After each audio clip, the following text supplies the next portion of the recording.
Battleline podcast. As always, guys, thank you so much for checking us out. Every Monday, we have new episodes, and every week on Battleline podcast, myself, Ian Scotto, and Chris Peranto, we interview different members of the special operations military community and beyond that.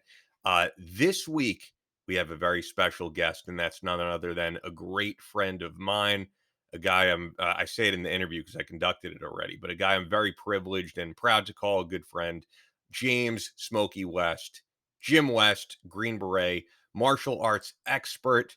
You're gonna love this. We get into some very deep stuff and some great topics, and we get into his new book as well, audiobook, which I got to do the audio for, and it's doing very well. So before we get into everything, May is actually Mental Health Month, and I want to take a moment to talk about my journey and share my story. Actually, if you look my name up on YouTube, you'll find that I did a video quite a few years back about mental health. And oddly enough, before Chris and I had any intention of doing a podcast together or anything like that, he's a guy who really inspired me talking about his own mental health journey. And it kind of got me through some tougher times in my life that I speak about in that video. For example, he talks about when he was at an airport and he was in like a very dark state. You've heard him often talk about on the show how going through media and doing a lot of media day in and day out was very draining on him, and it was something he didn't want to do anymore. And at the very worst part, didn't want to be here anymore. And just some woman stopping him at the airport and saying, "Hey, are you Tonto? Are you Chris Peranto?" He's like, "Yeah, I am." And she said, "Hey, keep speaking your truth. Keep going out there and telling us what happened." And that really changed him and changed his perspective. But I know he went through other trials and tribulations, and it's kind of a never-ending thing, unfortunately. I think you get to a certain point where you've had better mental health, and then you stumble. And the important thing I think is to have resources that are going to get you through those slumps. And for me, Ned has been one of those resources for sure. In the spirit of Mental Health Month, I want to tell you guys about my favorite product for relieving stress and anxiety, and that's Ned's Distress Blend. This is a USDA certified organic formula that puts the spotlight on two powerful cannabinoids: CBG, which is known as the mother of all cannabinoids because of how effective it is in combating anxiety and stress by inhibiting the reuptake of GABA, the neurotransmitter responsible for stress regulation, and of course, the tried and true CBD extracted from the world's purest full spectrum hemp in the foothills of the Colorado Rockies. So invest in yourself and fortify your stress response this month, and you're going to get 15% off Ned's Distress Blend when you use the code Battleline at checkout. Go to helloned.com/Battleline or enter Battleline at checkout. That's HELLONED.com/Battleline to get 15% off. HelloNed.com/Battleline. Thank you, Ned, for sponsoring the show and offering our listeners a natural remedy for some of life's most common health issues. And we're going to have, as I take a sip of my green tea here, we're going to have Rhett and Adrian coming on the show very soon. So if you have any questions about CBD, we're going to go deep into it. We're going to talk all about CBD from its early stages to what they're doing now, how it's innovated, and also, of course, the products out there, how to navigate what's good and what's not. So if you have any questions about CBD, if you're on the fence a little bit, shoot us over an email, battlelinepodcast@gmail.com. And I'm sure Rhett and Adrian will be happy to answer any of those questions for you.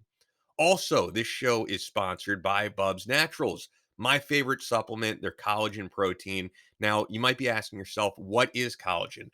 Collagen is the most abundant protein in the human body. It is literally the glue that holds our bodies together. Collagen is a blend of highly functional amino acids found in all of the body's connective tissue. So they cycle cowhide, they upcycle cowhide that would be wasted by leather tanneries, and they use that hide from pasture raised and grass fed cows. An enzyme bath breaks down the hide into molecules and boosts the amino acid profile, and the collagen is agglomerated and hydrolyzed into a powder. So they stand alone as single sourced and certified flavorless collagen protein that you can mix with anything. That's why it's great. Put it in any drink. And Bubs is the highest quality for superior solubility. They are single sourced. They don't buy from multiple sources and mix together. They don't compromise their quality as other brands do, and they're the only 100% NSF for sport certified brand. After your early 20s, collagen production declines every year, and collagen is critical to the support and reconstruction of joints. It supports gut health and muscle recovery and promotes healthy skin, hair, and nails. I know for me, I'm constantly getting haircuts, constantly cutting my nails, and it lets me know that I'm healthy. And also my workout recovery has never been better. So check them out, guys. Bubsnaturals.com. Use the promo code Battleline for 20% off. And also, they give back with every purchase to the Glenn Doherty Memorial Foundation, which helps special operations military families in need. Check them out once again, guys. Bubsnaturals.com. You're going to get the best deal when you use our promo code Battleline for 20% off. Without further ado, Special Forces legend James Smokey West.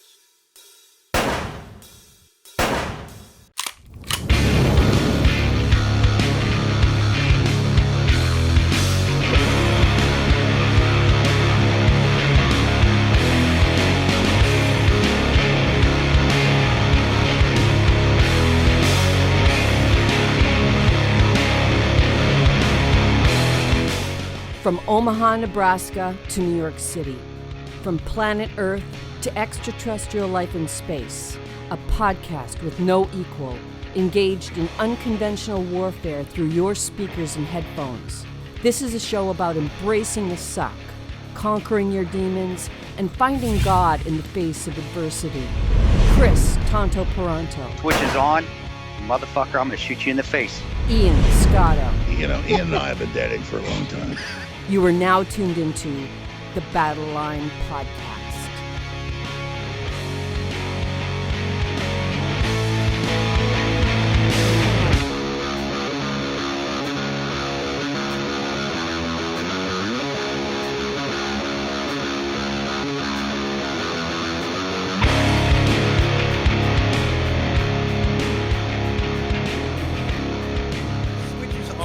Battleline podcast, back on the show, James Smokey West, my good friend Jim West. First time we're doing a video episode, and of course, martial artist, Green Beret, author of A Mind for the Fight, an evolutionary mindset and systems-focused approach towards a unified skill set for self-defense, street survival, and combat sports excellence with Justin McCauley. And it's been a long time in the making of getting the audiobook, even though I really completed doing the audiobook about a year ago, but we were back in touch, and this thing is finally out, getting a great response. And it was the #1 new release on Amazon under martial arts. So I'm excited to see people checking it out and getting to hear, me doing the audiobook. The book's been out a while. Yeah, no, I like, I got a lot of response. I got a whole lot of response, like phone calls, personal phone calls from friends of mine.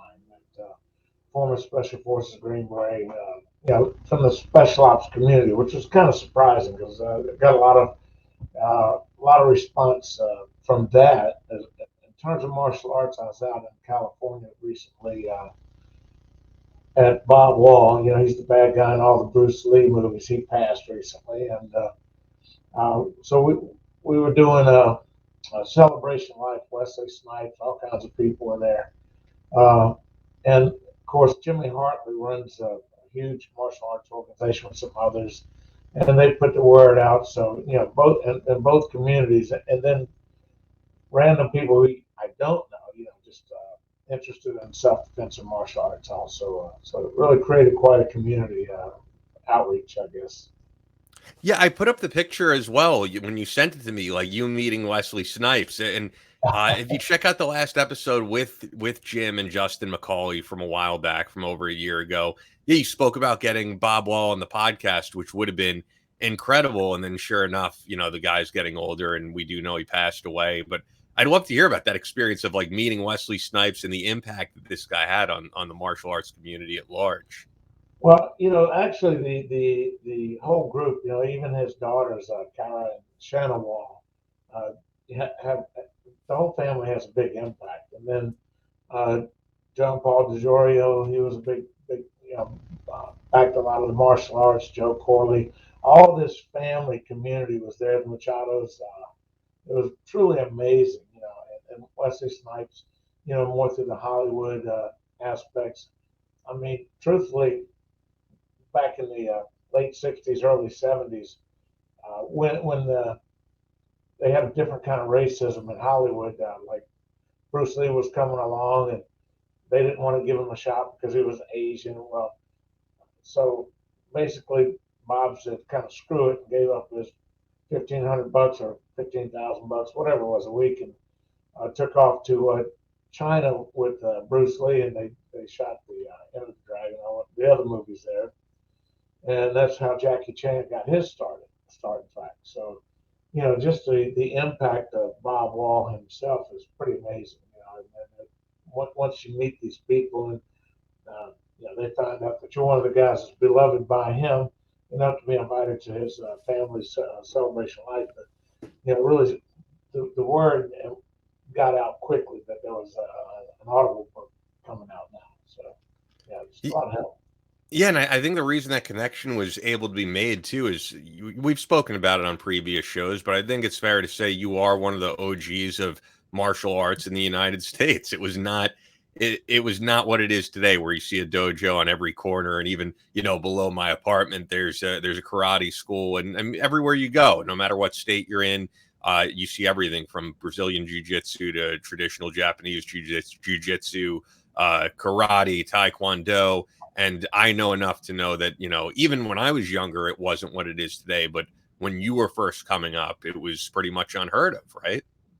Oh yeah, it was hard to find in the beginning. It's like some mystical. Like my first form of martial arts was Tai Chi Chuan Wushu, and all the hand movements and breathing exercises, which are valuable. But to find the teachers at it, I was actually in Germany at the time. I met a guy from Landover, Maryland, that kind of introduced me. In 1975, it was pretty big in Europe. They had European internationals in Berlin. I went. That's when I met like Joe Louis. Well, he wasn't there, but I met Bill Superfoot Wallace, Heidi Ochi, some of the big names within the industry, because kickboxing was just becoming popular, in America. So I liked it so much. I go, well, let me get out, because we were working out in basketball courts, gyms. There weren't really a school everywhere. So I took a break in the service. I went to Richmond, Virginia. I'm driving around. I want to fight. I want to learn more, the kickboxing aspects.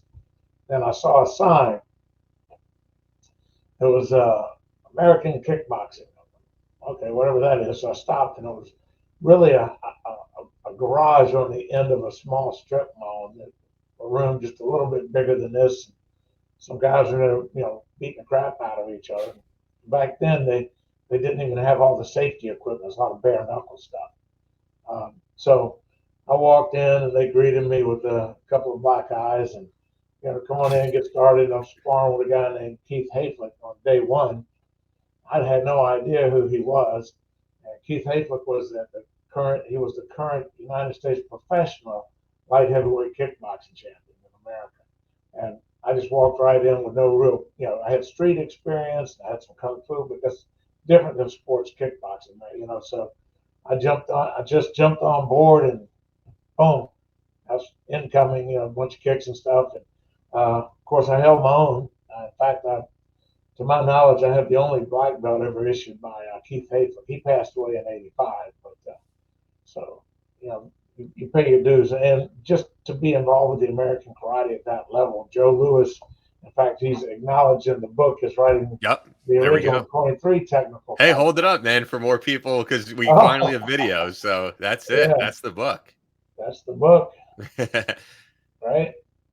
So yeah, now it's on Kindle. You can buy it like this, and you can hear the great voice. I always joke with you, Ian, about you have the perfect voice, So Thank you, man. Now I'm on this microphone, which makes the voice sound even greater. But no, I appreciate it, and And also, I mean, when you asked me to do the audiobook, for one, it was an honor, but I'm never going to match the voice of Jim. I'm not from Georgia.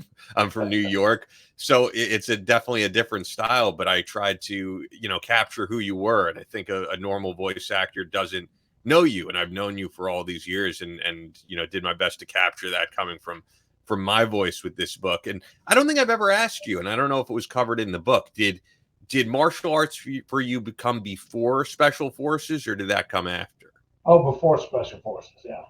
A good 10, 12 years before I ever entered into special forces, yeah. So you must have been like a young teenager, right? Yeah. That was there wasn't much to do back in the days. We didn't have computers, we didn't have cell phones. So, it was you're either all in or all out in terms of fighting. There was a lot of fighting going on. And then, of course, at the end of the late 60s, there was, America was in turmoil, all the riots and stuff like that were going on in high school. So this, one of the stories, I guess, first my intro talks about high school. When my principal suspended me, but applauded me at the same time for holding my ground. Yeah. But it was a lot different back then. Even the safety equipment, when I started training, they just come out with this stuff called safety kick and safety punch. And one of my buddies says, "Oh man," he put some on his feet. He goes, "Wow, this is like Cadillacs on my feet," because it wasn't bare knuckle anymore.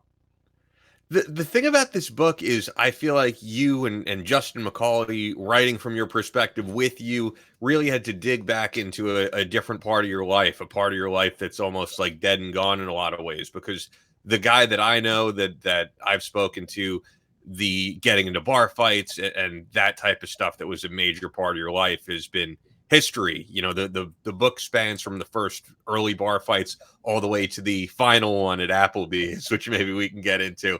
But ever since then, I know from your perspective, you're done with that. You work a pretty normal corporate job, I guess you would say. You work on all these other endeavors, whether it's writing, whether it's putting out videos like you have for years on martial arts, or developing different multi-tools, developing different weapons. You've always had your hand in a lot of different stuff, but you really had, I think, to dig back into all these decades past and relive these experiences that are, long gone from you and is no longer really you. You still have the love of fighting, but you're not getting involved in fights. Yeah, I mean, things in your life happen that you have to, like in our corporate office, they have this lean model where it says plan, do, check, adjust, right? So life is a lot like that. You plan your life, and if it's not panning out the successes or the way that you envisioned it, then you have to you have to do something different. So you start making adjustments. Of course, you never change who you are in your core. I mean, if I were to get jumped today in the street, I'm sure that part of me would just come to life really quick. So I think it's gone, but it's not dead and gone. Does that make sense? Yeah, it does. It's a matter of using your intellect to even how you engage with people, right? So sometimes people still get angry at you and they want to try to intimidate you. And I've noticed the further north you get in America, Northeast, the more aggressive people could become sometimes just as a way of life. And I've made those adjustments, so I'm not so easily offended. And instead of thinking about taking things personally anymore, I look at the situation. I evaluate where I'm at, whose house I'm in terms of area, location, and what the environment really is. And I think when I was younger, I never evaluated the environment so much. It was just really personal to me. Now, what's more personal is being able to outthink guys. Like you may have heard me say it before. Some of these young guys get a little excited. Oh, I'll whoop your ass or whatever, right? That kind of thing. And so I came up with this. What I said was, well, you have to think about what you're doing. If you whoop my ass, you've only whooped an old man's ass. And if I whoop your ass, and an old man whooped yours, it seems like it's a lose-lose situation, right? So in a way, it's kind of funny because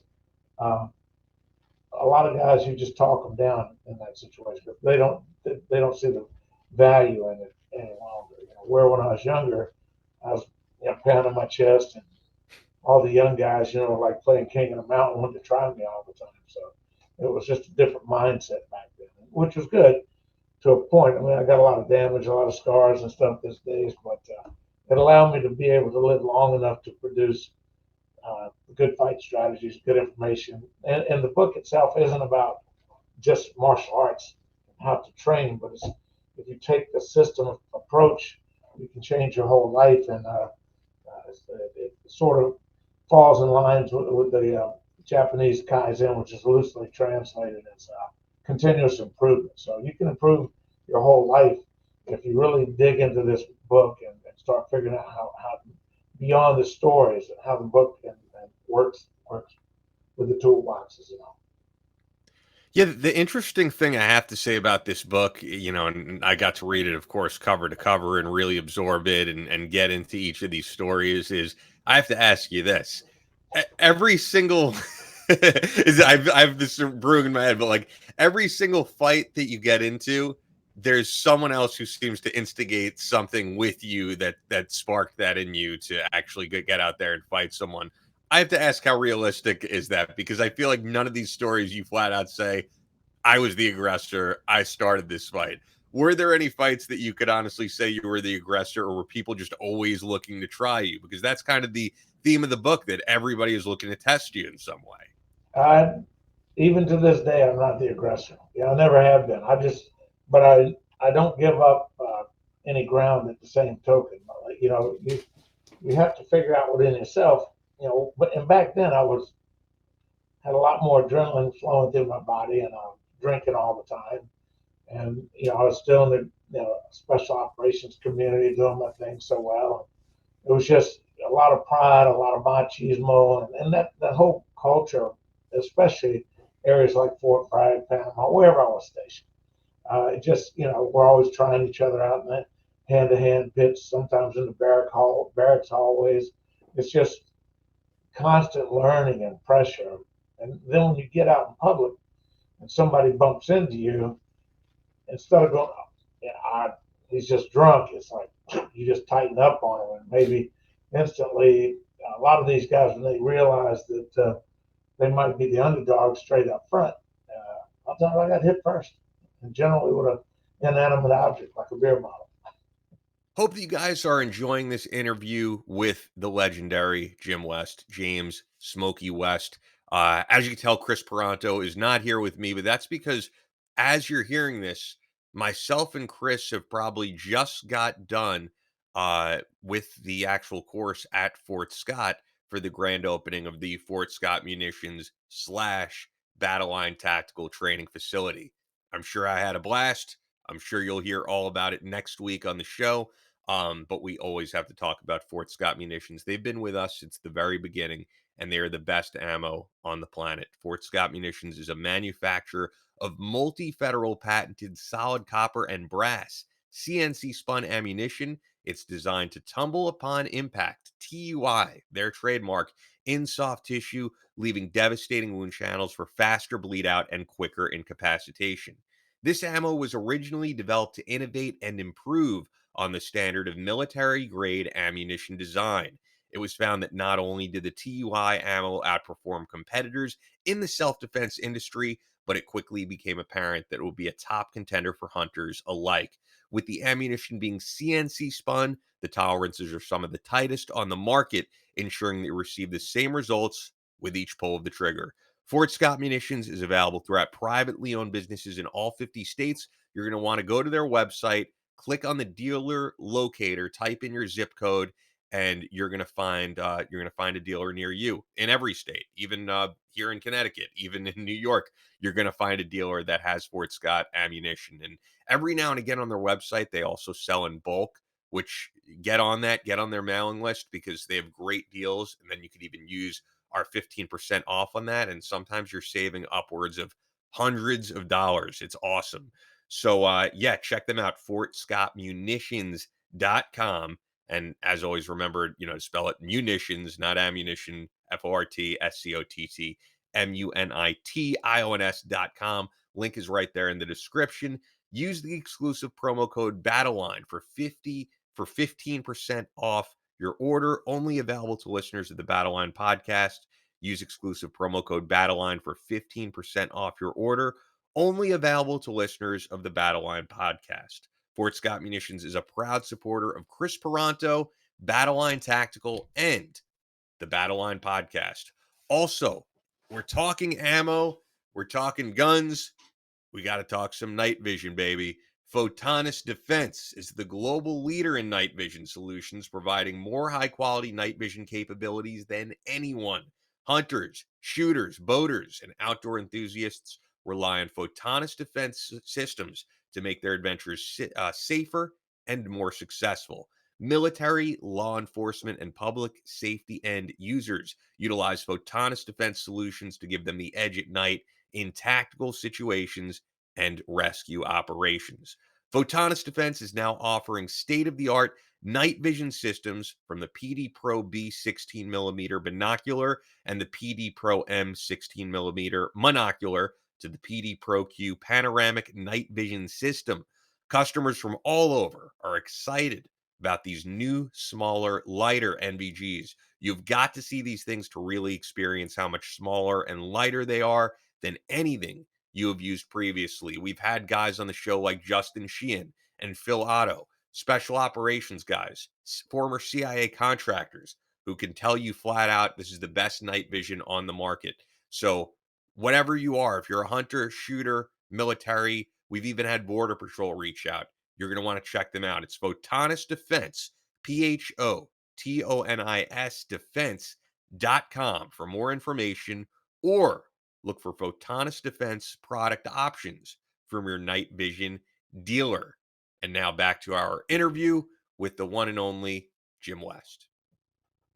Yeah, and there's a lot of that in this book. The thing about this book, for people who are going to pick it up or do the audio book, check that out, is this is not your average martial arts book where it's going to give you some of these skills that are dangerous but not lethal. In the circumstances you're in, the whole book is basically these are things that you're going to use in a scenario where if you absolutely have to kill or be killed type of thing, that there are no rules. This is as dirty street fighting as it gets.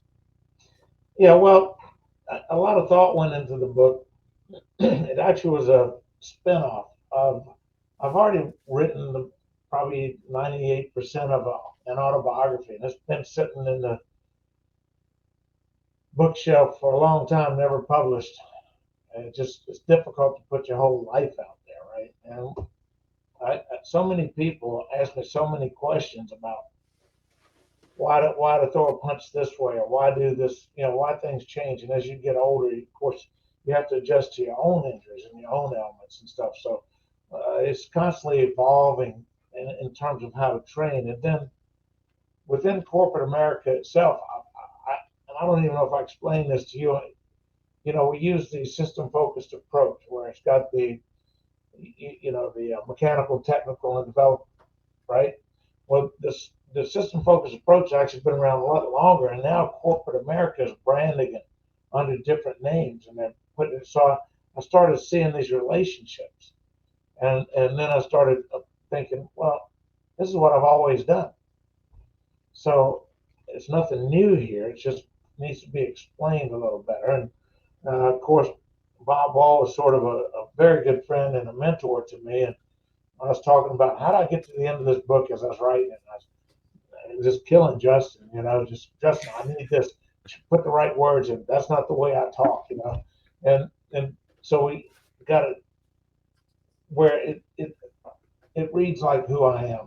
And as I was getting through all this, I was talking to Bob one day. I was sitting in my car out in Coney Island, and I said, I don't know what to do. I want to put some fight stories in there, but I don't want to make it about me, if that makes any sense. And it was funny because Bob, he's been involved with, he was in the military way back when. He was Chuck Norris' business partner forever and all that. He very, very instrumental in the whole fight game as far as getting it out to the public that there's something else out there. So, we were talking, and he said, well, Jim, all that technical data that you're putting in the book is great and it's perfect, and people need to know it. He said, but when they read your book, they're not going to remember all that stuff. He says they'll always remember the stories. Yeah. And so that's why I put the after actions, and I didn't put down, because a lot of guys will write a little fight story, but they don't say what they were doing wrong. Yeah, every single chapter has a formula to it where you're saying, like, this is what I got right, this is what I got wrong. Exactly. Yeah. Yeah, they call it AAR, after actions report. It's not big or great, but it's the way I felt like business should be done, because like you said, it seemed like I was always being attacked. I mean, a big part of that was just being in the wrong place at the right time. Because what I'm doing, I'm drinking, I know better. I should go home and be peaceful, mind my own business, work out, watch a movie, right? But back then, like I said, it was more personal. I was just anxious to see who was next. But even though I didn't come out looking for a fight, I sure didn't run from any. Well, I know you're a more, because you wrote another book that gets into this. You are a spiritual guy. You are someone who believes in a higher power, and I do think part of it is that there is some of that.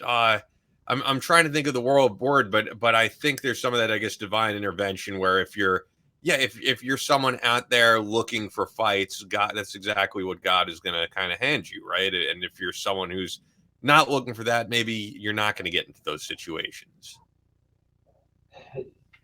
Yeah, they call that manifest destiny. Exactly. Yes. Yeah. And I think if you continually put yourself in the right situation, you're going to get exactly what you're looking for. The thing is you're not always going to get the exact outcome you're looking for. And that's the part that people don't visualize. How many times, Ian, do you hear somebody like, oh, "It can't happen to me," Sure. and they're next in line? Bang. Obviously that's near and dear to my heart because my oldest son, his situation, he was Sure. murdered 19 years ago, and he was in the wrong place at the wrong time. Chasing a girl, macho. He was all into it. No, nobody's going to tell him no, and that runs strong in my DNA. I come from a whole family of pretty rough people for generations. A lot of people don't see that when they see me in the streets, but I don't, once again, put myself out there. And I try to deliberately avoid those situations these days, which, by the way, Ian, I have to tell you, it's the way with this soft on crime and people are getting out of jail faster than the police report can be filed. And for some reason, every neighborhood, I mean, even in Beverly Hills, they're following these rich people home and robbing, stealing their cars. And it's just getting so dangerous now in so many places because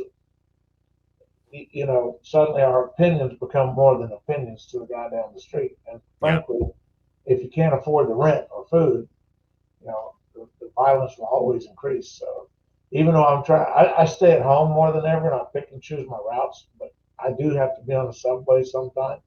I do have to walk down New York City street. You probably do too. But at that point in time, my head's on a swivel. And when I go train, I'm always thinking to myself, like trying to recreate some of the ideas, like what happened in some of the system failures within the book itself and the after actions. So I'm very cautious about not putting myself back into that same situation. I know I'm gonna do whatever it takes to survive. And these days, I think you'll just be put under the jail if you get carried away. Even though you try not to. Yeah, yeah, and I think someone from your background, if you are out on the subway, as you're saying, and we have a mutual friend, Dave Park, who does the Team House with Jack, and yeah, he was jumped on the subway, just minding his own business, reading a book. I'm sure you heard about that whole story. Yeah, I saw him shortly after. If you remember, he was brutally beaten. I mean, what were his injuries overall? Because I know it was significant. If he wasn't such a tough guy and didn't have his own protocols, his own workout, in my opinion, he might not be here today. Conditioning has a lot to do with it too. Yeah, I originally heard stuff about brain damage, and I was worried about what he would be, look like coming back. But the last time I saw him, he looks exactly the same. Thank God. Yeah, just a little older. Yeah, but I was expecting to see him, much worse because, as you said, it was a brutal attack. It was someone. It seems like not just looking to rob, but looking to kill in that situation. Yeah. One of the things I just was flipping through the pages, like in the book, and you got the pleasure. God knows how many times you had to read it to get 5.5 hours. Yeah, yeah, But I was looking at this thing with my hand is it talks about crashing the party. yep, yep. I remember this. So Yeah, for me, I've always used that term because a fight is general is just a bunch of chaos. So obviously you have to be able to control your breathing, control your adrenaline flow. People say, oh, how do you do that? It's impossible when you're under stress. But you got to know how to manage that stress under fire, And if everything's all messed up and you're getting beat, if you use what I call crashing the party, you can disrupt everything they're thinking and doing, and buy yourself some time, maybe an escape route, or if you have to fight back, and give you an opportunity to open a few doors for success. So, yeah. You know what I was going to ask you when people see, as you were saying, what you do now in the corporate world and how you incorporate what you do into the corporate world into what you write. I think people may be curious about how you transition from that. I mean, you went from a life of everything being action packed, whether it was being a Green Beret in the earlier days of being a Green Beret, where you've spoken about before some of the brutal stuff that you had to do just in training for that, and then getting into bar fights every single night, which is documented in this book. I mean, how do you go to such a more calm, peaceful, and corporate environment to that? Because I think a lot of the times that's why we hear guys suffer from post traumatic stress and that type of thing, because they go from this super high stress, super high action packed environment that in many times they love to having to work a boring desk job, and it's not conducive to their lifestyle. wow, that's a tough question. It's like when somebody asks me, "How do you control your breath when somebody's beating the hell out of you?" It's equal to that at least, and then when you bring in the PTSD, I mean, full disclosure, I do have combat related PTSD, and I have anxieties and nightmares like the others do. And to your point, how do you not succumb to that? How do you move on through these layers that life throws at you? For me, it's just first of all, if I take a step back, when I left home at 17 years old, uh, I don't think I would have ever made it through basic training in those days. It was beginning of January in Fort Campbell, Kentucky. It was 17 degrees outside. You get screamed and hollered at. And physical hazing was actually legal and encouraged. You get tossed around a bit and doing a bunch of dumb things. Vietnam was in full swing back in those days. And all of your drill instructors were uh, former combat veterans that had probably been injured or wounded, and they came up in a different era completely. And they didn't want you to, fall victim. It was tough, is what I'm trying to say. Uh, but the only reason I never quit, because I thought about it each and every day, because I didn't want to go home a failure, right? So it really gets back into your core of, to me, life is survival, right? So as when I retired out of the military, I didn't even know I had these problems because I never slowed down, and I stayed awake all the time. I was still out in the streets, and I was training fighters, and I was putting them on the UFC in the early days, and I was putting them on HBO heavyweight after dark, boxing, kickboxing, Valley Tudo, Battle of Atlanta, point fight, Dale Comstock, Stevie Graham, all these guys, Judy Mayweather. I was training premier fighters, and I was just like I said, I let my pride outthink everything else back in those days, and like I said, the biggest thing is people that have this combat related stress. And I would imagine that this would be true about females or males that have been, abused and raped as kids and stuff like that, or throughout their early life, that they learn to survive too. And they live on the fringes all the time. There's no calm space in the middle.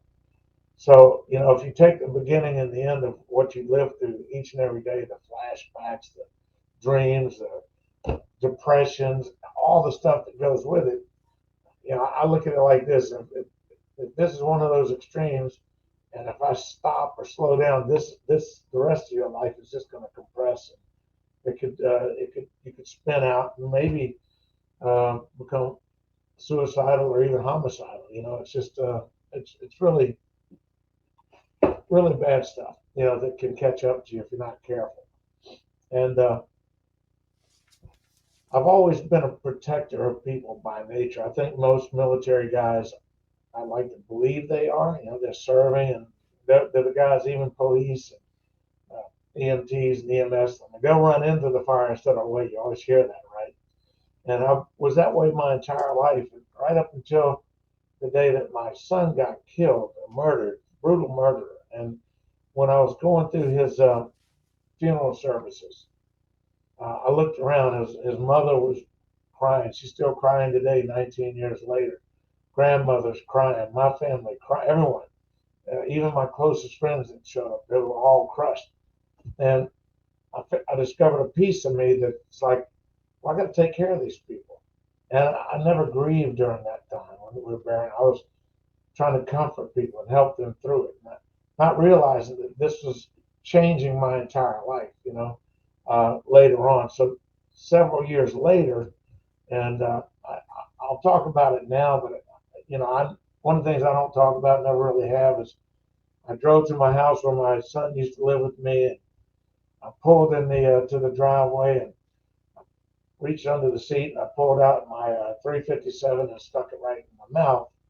And it was like I heard a voice from heaven. Early on, you talk about spirituality and believing. It's always kind of tough, because you have to deal with a lot of disappointments throughout your entire life, and everything, believe you know as well as I do, is not going to go your way. But you make the best out of it. Well, when this happened, it's like I heard a voice from above, and at that point I started, turning that ship. It doesn't turn overnight. I started seeking help, through the VA and other places and outsources, getting therapy, cognitive processing therapy, and I started writing, because when you go to CPT or cognitive processing therapy, you have to write all the time. And I discovered during that time that writing was a release for me, because when you write, you're never being judged. You can put anything you want on a piece of paper. You can tell your story the way you want to tell it. Sure. Unlike when we're talking, when people go, "Hey, what? What'd you say? Why'd you do?"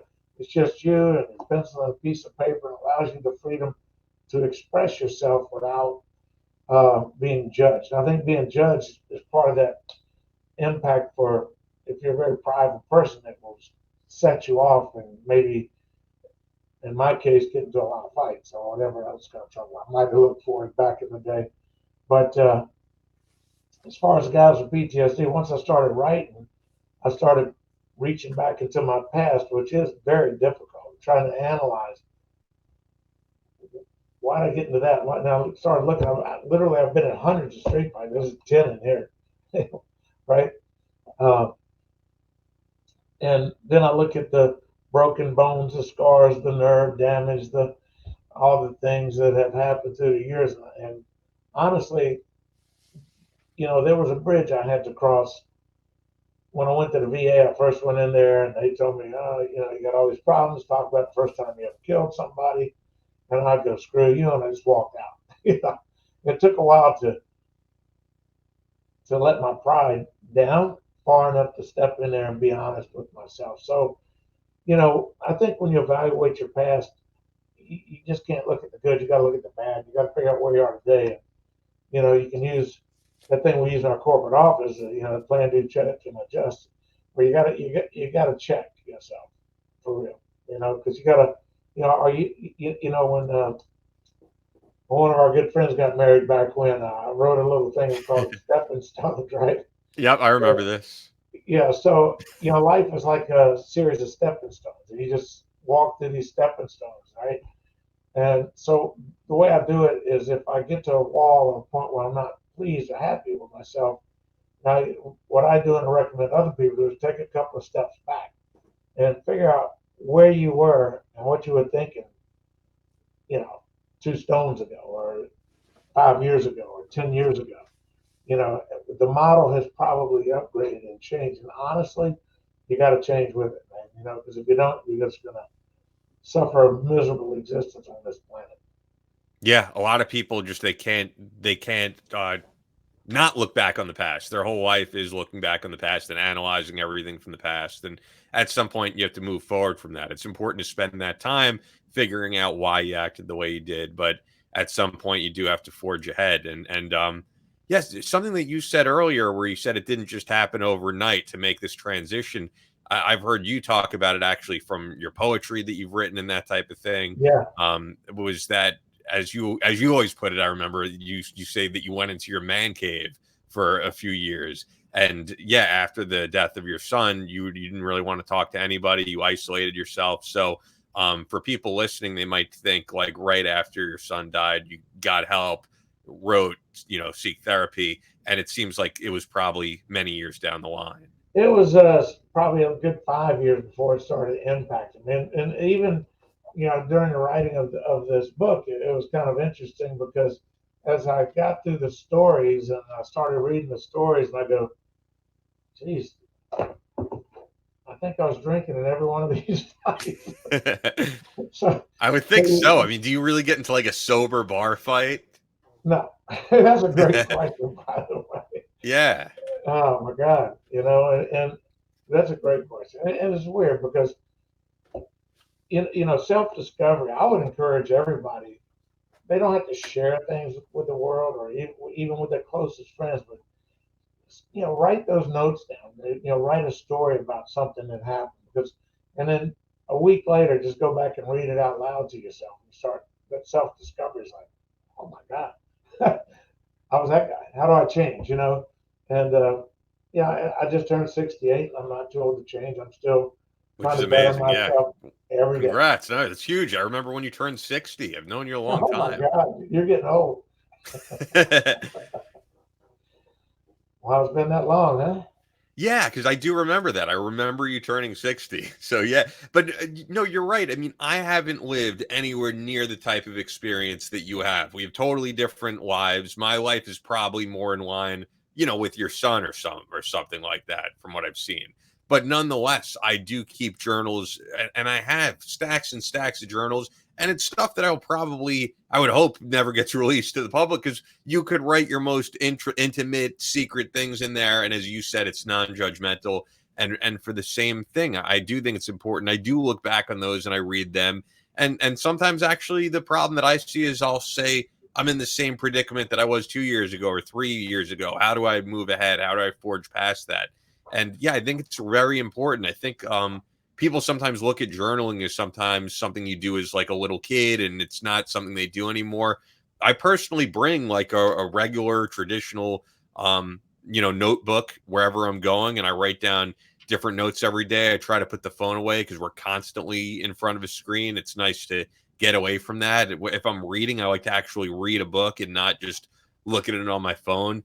And yeah, it's sometimes nice to spend that time and analyze some things. And I think time that you spend learning yourself and trying to find solutions on your own is never time wasted. And I think oftentimes like the solution to things are within ourselves. I think God has definitely like granted us this way that we could solve things on our own, and we know right from wrong. We know when something doesn't feel right. And I know whenever, for me, because I've had anxiety, I've had stress. I talked about that earlier in the read for Ned that I'm going to put in the show, which is our CBD that sponsors the show, which is great.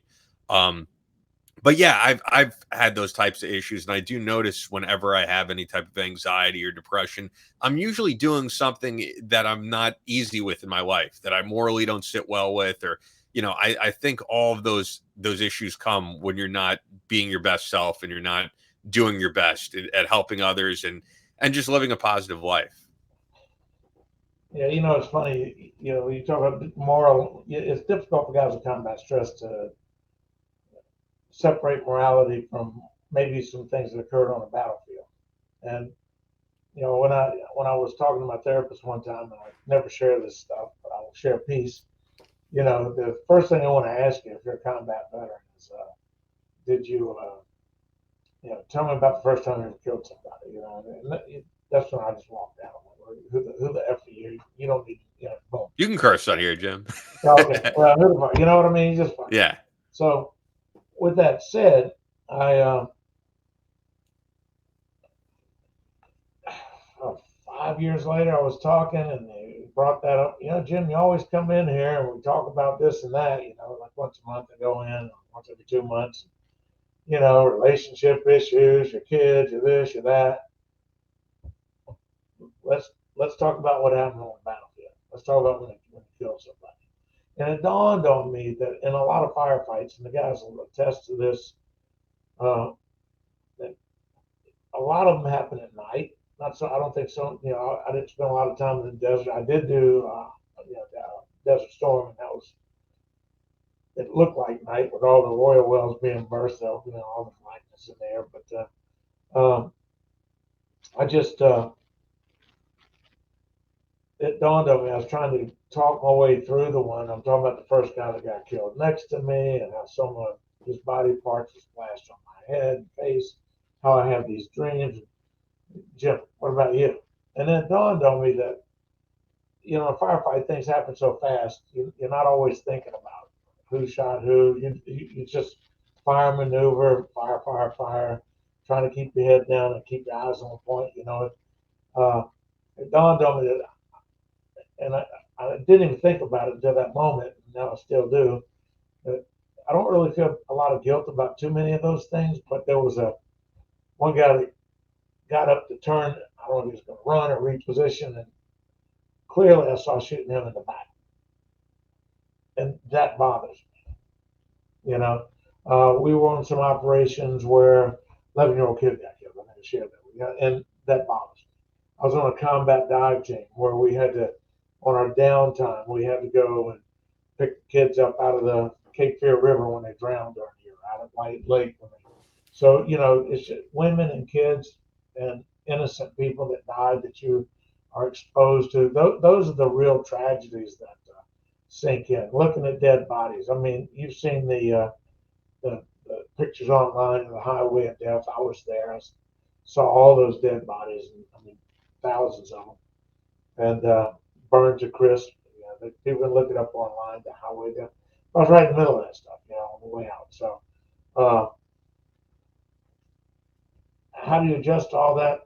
I think, and I still have dreams that wake me up in the middle of the night, but I think that if you stay focused on, a purpose, it doesn't have to be great. Nobody has to be great.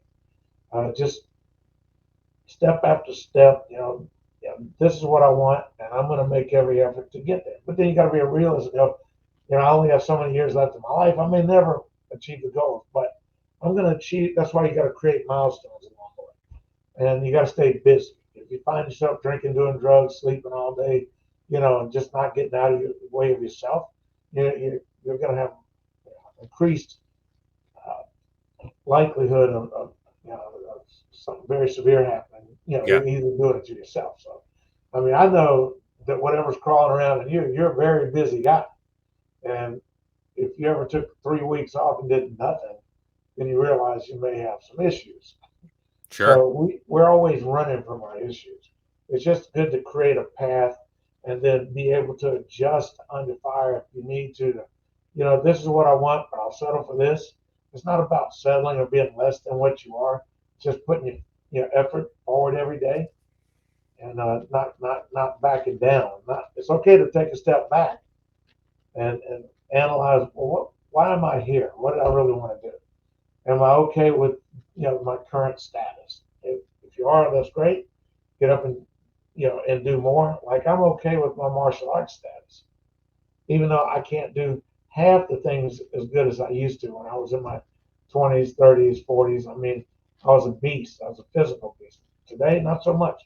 But What No, I but did is, I've still seen you in action, and I've seen you, just demonstrate on guys more than half, less than half your age, I should say, and you are impressive. which is interesting because even though I don't have all of this, I'm still heading in the same path. I'm Yeah, putting it in paper, writing it, going through all that because you don't want to die with all your knowledge either. You want to pass it on. So for me, this is writing is a tool, and if I could put into writing anything that would make martial arts a better place, and like within the book we talk. You mentioned earlier karate clubs and martial arts schools on every corner, and in the book we talk about hucksters and this and that. The thing yeah. about it is there are a lot of quality martial arts people in the world that never had a street fight. So what you're learning from them, it kind of stops on what I call a mechanical or technical level. It doesn't delve deep into the psychological aspects of a real fight. And you read the book more than I have. Yeah, It's you need that experience to really be able to articulate what you did, and you have a lot of our experience. It's just like I'm very novice when it comes to firearms, but I've learned from different people here and there, and there's definitely a difference between learning firearms from someone who's actually been in a firefight, had to kick down doors, as opposed to, like, I remember I took some lessons from an NRA guy who was, some like out of shape fat guy, and he was able to shoot, but when he started saying, "Oh, if you ever have to, you're in a situation where you have to start kicking down doors," and it's like, I know this guy was never in the military. I know he's never been in that scenario. So how does he know what to do? yeah, because you gotta be able to convey that experience to me. I mean, I had a team sergeant many years ago, Dirty Joe Walker. He spent 8 years in Vietnam, and we'd go out when other people would have a day off. We knew that the ranges were free, so he'd make us work. We'd be on the range day and night working. Now he had a thing called DIP. That's an acronym for dying place. If you're completely surrounded, overrun, how do en route, you're setting up your rally points in case you get compromised. You sit there. If it doesn't work, you got another rally point. A way to get out. Like you're in a firefight. You're in a low crawl to a duck crawl to fire maneuver. Who's throwing the smoke? Who's throwing the flash bangs or the grenades? Who's laying down a base of fire? And so you can actually get away from them. They're called down in place. But and when he would shoot, he just load a bunch of tracer rounds, and the Army says every third round or every fifth round is a tracer. So you can see where it's going, and you can tell when you're running out of ammo, right? Well, Joe, that stuff heats up the barrel. It melts the barrel. You ever see these clips from firefights at night where it looks like rounds and bullets are just flinging all over the place? Okay. That's because the barrels are getting hot. They're not flying straight anymore a lot of times, and they're ricocheting off the thing. So, when that barrel melts, you got to get another one, right? So, people say, why do you put all tracer rounds instead of every third one, like Doctrine says? 8 years in Vietnam, he says, when people are trying to shoot and someone's shooting back, very seldom are they looking, straight over the sights. They're more doing like this over their head. They don't want to get killed. He says when you're firing all tracer rounds, you can just walk them right in on your target, put their head down, you know exactly where you shoot, and so forth and so on. I'm not going to elaborate more, but I think what I'm driving at is what you just said. The experience is your teacher. You'll learn a lot more from that psychological aspect. And I do have some training tips in here for how to create those toolboxes to make that better, make it happen. And it's in the environmental part of the toolbox. Absolutely. Well, one thing I have to say about you, and I think people will hear it when they listen to this interview, is that a lot of guys your age, they're kind of like they've tapped out at this point with new ideas and having new purpose. And I think for you, when you talk about new purpose, it's something that you truly live. Well, like for the past, nearly 10 years that I've known you, you always have a new idea, whether it's that you want to write a new book, that you want to train a new fighter, that you want to start working on new weapons that you've designed. There's always something that you're brewing, and I think it's like kept you young, really. No matter Yeah. what your age is, I feel like you have the mentality of a much younger guy. Well, I'm still brewing. Yeah, I always. recently was training a TV personality, Jamie Geyer, Geyer. She's Okay. been on a couple of shows like Law and Order and stuff like that. Just so she's constantly working, constantly training. And it's oddly enough, I met her through a third party that was a retired colonel, and she says, I'm doing all this work for being as an actress. I've had boxing lessons, I've had Krav Maga, I've had all these lessons. She says, but when I get in the movie, I feel like something's missing. She says, I want to learn from someone that's lived that life. And so he pointed her towards me, and it just opened up her mind in a whole different way to make her a better actress at that. So, it's. I'm also working on launching American Extension Fighting as a program eventually. It's not going to be a physical location underneath your apartment or on every street corner. It's going to be here worldwide. That's cool. And with traveling and outsourcing, it's going to be, 360-degree cameras. It's going to be Nice. a whole bunch of neat stuff. It's going to really get the word out there where we ultimately come in and we get our hands on, throughout the mission. So that's awesome. I'm excited to see it. So early on the interview, we were talking about, how this book goes from your early bar fights to the final bar fight, which was at Applebee's. And I said, maybe we'll talk about that, which is just funny in itself. Like, who gets into a fight at Applebee's besides you? It was family night. Yep. Family night at Applebee's. So did you know deep down inside that was your last fight, that you said, I'm done after this, I'm going to do everything I can to keep the peace? Because when was this? It was like mid 2000s, if I remember correctly. About 2008, 2009. Okay.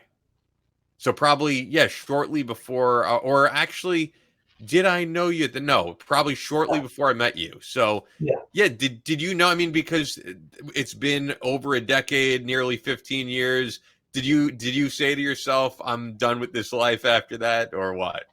I had already said to myself at that point. It really caught me by surprise. I was trying to be a nice guy and play along, and all of a sudden, boom, and just it's that immediate. It's the guy who kept giving you shots, right? He kept giving you these different shots. He gave me one shot. I even warned him. I tried to turn down the shot. I said, listen, whenever I have a shot of tequila, it always has a bad ending. And he kept nudging me and pushing me on and come on. Finally, I thought, well, I'm new in the area. I'll have a shot, if that'll keep you calm. So then he orders 2 double shots, and which we toasted to my military service. I went to take a drink. I set my glass down. He sat his down without drinking it. He pushed it in front of me. And I'm like, no, babe. I said, you got to hold up your end. And I pushed it back. I said, you got to do what you said. You got to drink one, too. And as soon as I did that, he just hit me right in the face.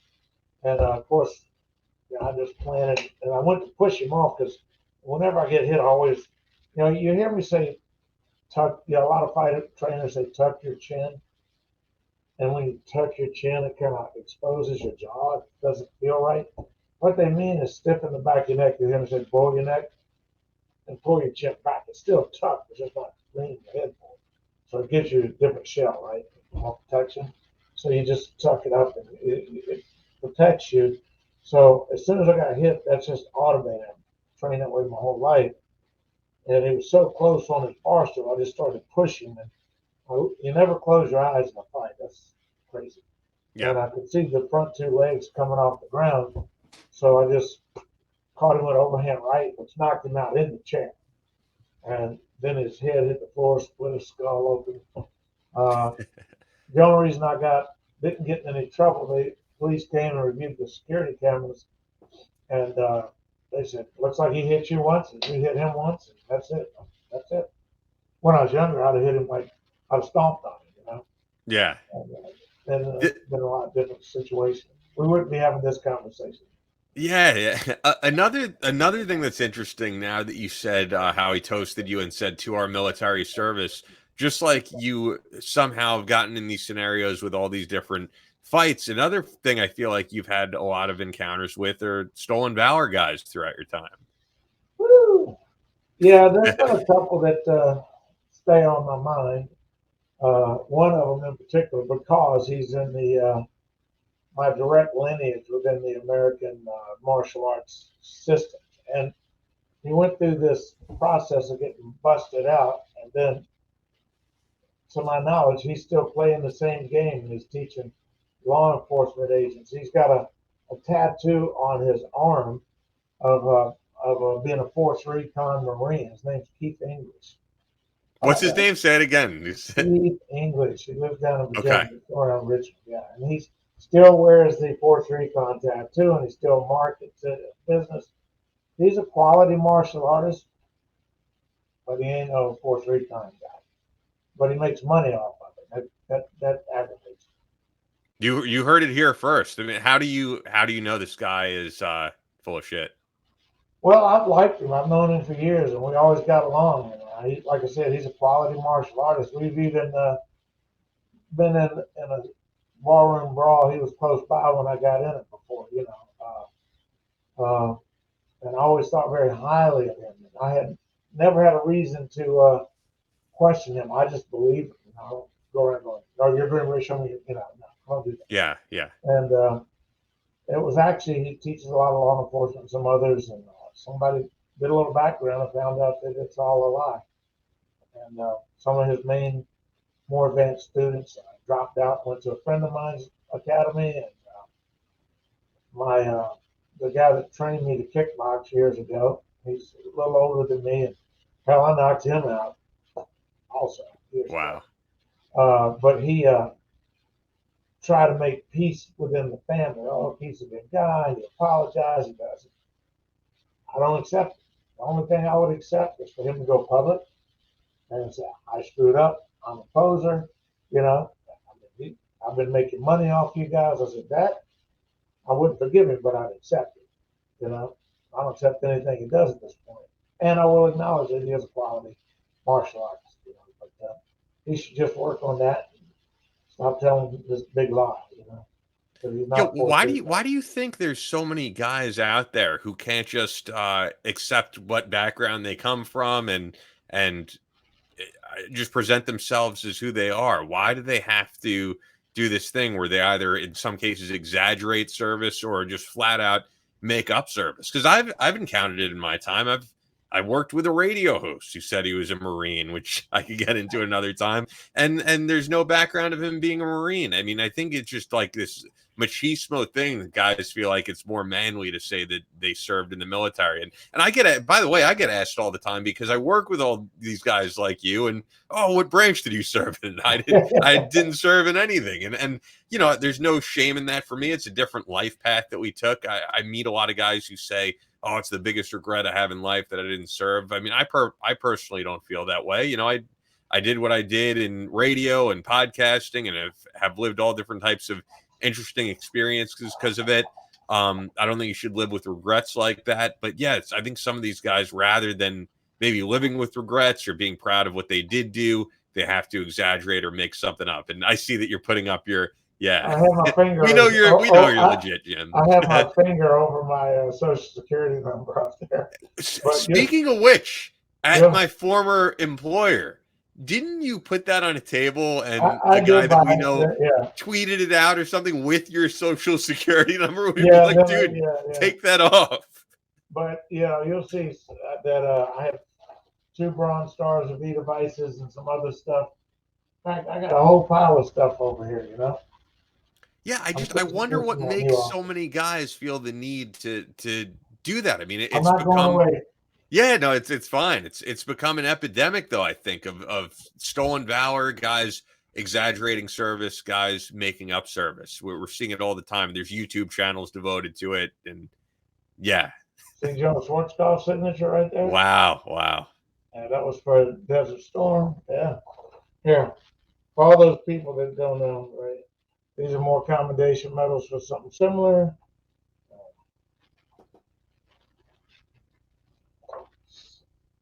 Sniper, of course, that's the one that I had to eradicate the social security number on. Yeah, cover all. But no, I mean, I think people know that you're the Hey, real look, deal, Jim. military That's free awesome. fall,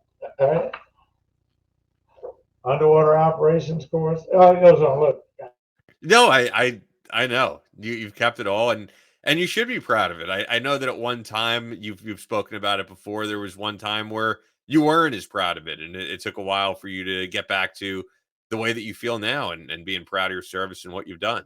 I don't know what attracts so many people to just flat out making up service, exaggerating service. I don't know what it is that drives people to do that.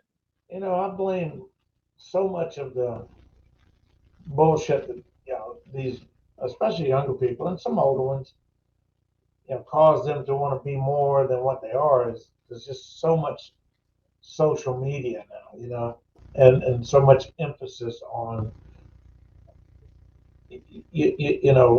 veterans and what they've been through and how we can help them.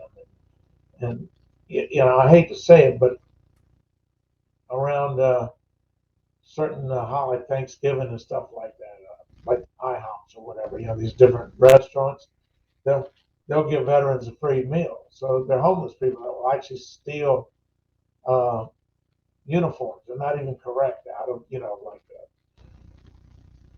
these gift shops or whatever, and just wear them for free meal and tell all their lies. So to me, there's not much difference between that guy and somebody who has no reason at all. You know, it just I'm with you. I don't fully understand it. Uh, I mean, it's okay to, if you're in the military, to kind of blow things up a little bit, as long as you're not outright lying. No, like the people who weren't combat veterans saying they're combat veterans, or actually the senator here in Connecticut, Richard Blumenthal, the guy who didn't serve in Vietnam but called himself a Vietnam veteran. Yeah, that's next level as opposed to maybe embellishing a little bit in a book, which plenty of people have done. Yeah, I mean, I if you're even in a think of fire, what were we saying? Sorry. I was going to say, if you're in a firefight with 30 other people or 10 other people, you can embellish because everybody's shooting and nobody really knows at the end of who did what a lot of times. But go ahead. Yeah, I mean, Jack has gotten into that for sure with who killed Bin Laden. That's been a big story of who the real point man was, and I don't think we'll ever 100% officially know. You could just take people at their word. But yeah, the type of people it attracts, I'll just never get. I think of even it's so crazy. The comedian Steve Renazzisi years ago said that he was there on 9/11 when it happened, and he lost people, and then they found out years later that none of that was true. I don't even think he was living in the state. I just don't know what attracts people to make shit up like that. I don't really get it. I've always, everybody has told a lie in their life. I'm not gonna say I've never told a lie, but anything to that extent, I don't really know. It attracts a certain type of sociopathic person. I think someone trying to Yeah, build a story for themselves that sounds more interesting than it really is. yeah. It seems like after a while they tell it long enough to actually believe it. Yeah, yeah. I I think that's mean, the case for some of these guys. yeah, I wasn't thinking about Keith English until you brought up the poser aspect, and I was thinking, wow, I mean, because he's when I give guy kudos and say he's a quality martial artist, that means he's above average. If you're that good, why on God's green earth do you have to tell that lie? Yeah. Makes no Yeah, sense. no, and it's so disrespectful to people who have been there and done it, and yeah, and who should be proud of their service. With that, once again, of course, guys, pick up the book or check out the audiobook if you want to hear my voice on it. Audiobook is awesome. Thank you, man. I, Thank you. I And have it's to because tell the you, book itself is awesome. And can I I mean, tell, it truly was an honor to be asked, and it's an honor to call you a friend. It really is. it's an honor for me to call you a friend. Hopefully it's a lifelong thing. I think Whether we so. see each other or not, because we got way world. We will. It's been a little bit. It's been over a year, but we'll hang out soon. I mean, even though I'm in Connecticut, you're in Jersey. We'll find a day to meet in the city or something like that. It's so funny. I don't know who put the sample on the Audible book. The little sample, but I listened to it as soon as you called me. I went on and listened to it. Wow, it's almost like hearing a story about somebody else. The way you read it, it's really good. but Nice. it sounded like a piece of a movie. I'm like, wow, this is good. But y'all, you did a great job. Well, that sounds like what you're thinking of doing next from speaking with you, like maybe doing a movie based on your life, a movie based on the book. I know for you, there's always a new idea in mind. Well, there's actually a screenplay that's already been written. It takes about 3.5 million bucks to get it produced, It's quite a and lot. it's about Get Elon Musk involved, and bro. well, anybody listening, listen. But it was yeah, but it was written by Scott Frank, who is a two-time Emmy award-winning screenwriter. He did Wow. Wolverine, Logan, a whole bunch of other stuff. So I worked with him a little bit, and he has a product. We just got to reach out and find investors because they want to make a screenplay, which leads to the movie. So, No, I'm looking forward to seeing that if it does happen. And once again, for everybody, the book is A Mind for the Fight, an evolutionary mindset and systems focused approach towards a unified skill set for self defense, street survival, and combat sports excellence. Justin McCauley, who was on with us, was the co-writer. I know we have to have Justin's father on, who was Delta Force. We spoke about that. That would be cool to do at some point. Justin's dad, yeah, they call him the Count, his former Delta Force guy and all that. Just We six, got to do I it. mean, Yeah, we got to do it. We'll definitely get him on at some point. There's such a list of guys that we have to get on. It's hard to really keep up with them. And then Bob Wall you mentioned, and now it's too late to have Bob Wall on, and it sucks when we hear that. But is there anything else you're promoting, Jim? Anything else you want to get out there? I know you don't do a whole lot of social media or any of that. no, the only thing I do right now is on Facebook. Is I maybe once a week, or every 2 weeks, I'll write a couple of articles and put them out. I do just enough to stimulate people's uh, interest in furthering what they already know, because it's all can be validated, and it's controversial enough in many cases it makes people want to ask questions. And I think as long as we can keep the spark alive, we'll keep the door open for, whether it be movies or whatever. So with your help and others, we'll just keep pushing. Yeah, we'll get it out there. So it's is it Facebook James Smokey West? Lord, I don't even know. Hold on a half a second, I'll tell you. Yeah, so you could send it over and we'll put it in the description or something. You know what? The last question I'm going to ask you, because I feel like anytime I speak with you, you're always up on an MMA. You always have the best UFC predictions. I'm sure you could I've make a grown at lot of this money. point. Yeah, you could make a lot of money. I don't know if you have betting on UFC because you seem to know exactly what's going to happen. You've made some great predictions in the past. I feel like we're at a weird time where there aren't any new superstars. It's, things aren't as exciting as they were maybe 2 years ago or 5 years ago. But who's coming up that excites you that you think is going to be big? Well, it's hard to say because a lot of it's how the media presents things. But I think if John Jones and Adesanya had a fight heavyweight to heavyweight group, I think that would be a barn burner fight. Who would win that though? Oddly enough, I put my money on John Jones, I think so too. which would make a really good fight. Yeah, and there's a lot of people saying, and I've seen on Twitter and stuff with him, is that I know he's looking for a comeback, and people are looking at photos of him, and they've always accused him of being on something because he's been picked up for a picogram of this and a picogram of that, and people are saying it looks like he's dropped some weight, so he must not be He's juicing right always now. been People are skinny. thinking. Have you seen Conor McGregor at 195? I've seen him at so many different weights. I don't remember exactly, Well, but he's sure. all bulked up and stuff. Look, if Yeah. you look him up now, I'd like to see him jump in with, Adesanya or somebody.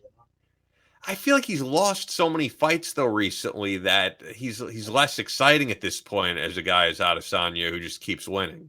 But it's fun to watch him get beat. So Yeah, we'll see what happens. But you're always up on this type of thing. There's certain fighters I'll always watch. If it's a Jones fight, yeah. I'll check it out. I don't know about you. I love watching Nate Diaz. He always Oh, makes yeah, things he's a street exciting. fighter. I love the guy. Yeah. Win or lose, he's throwing down.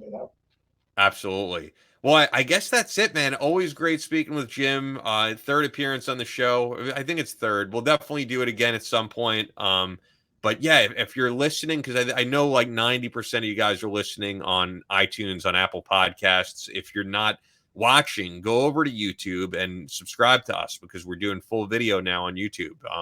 Battleline podcast, and that's it. Unless you have any other thoughts, Jim. I will get this podcast out through the martial arts community and also through Justin's dad.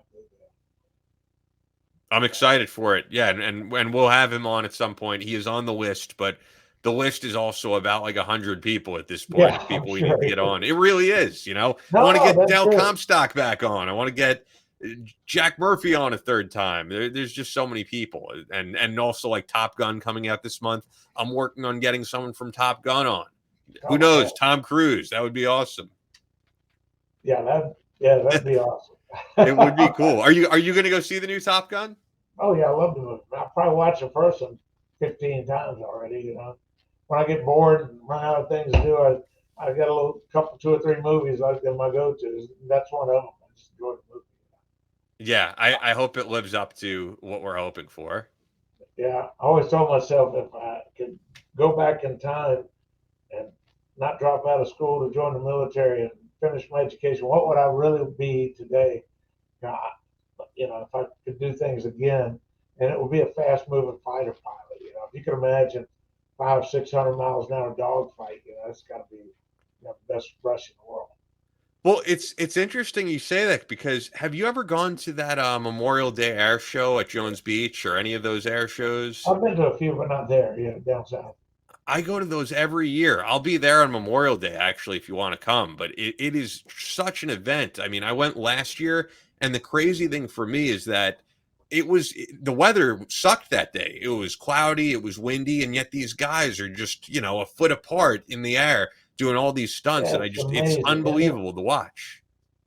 No, I agree. It's totally amazing. There is a guy, and I'll have to look his name up for you. I can't do it right here, right now. He's the original. I don't know if he passed or not, but if he's still alive, he's a guy they made the movie about. I got a friend that knows him, the original guy. Or he may have passed. I don't know. Let me know if you want to come out because it'll be Memorial Day at Jones Beach. And I know this year it's the Blue Angels. It's usually the Air Force Thunderbirds, but I will absolutely be in attendance. That I cannot miss. I'll let you know, sir. Awesome. Well, thanks as always, Jim.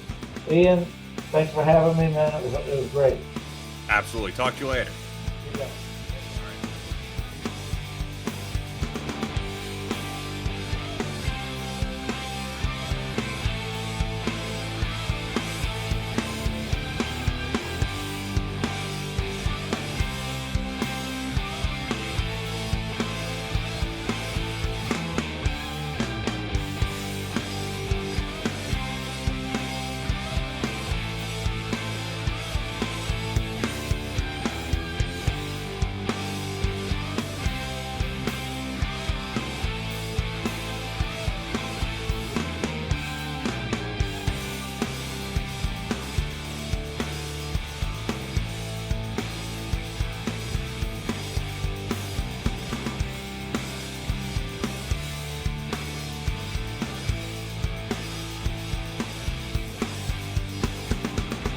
That's all for this episode of the Battleline podcast, but we'll be back on Monday with more American Straight Talk.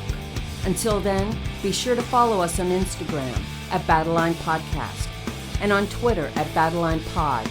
To sign up for future Battleline tactical courses, go to www.christantoparanto.net.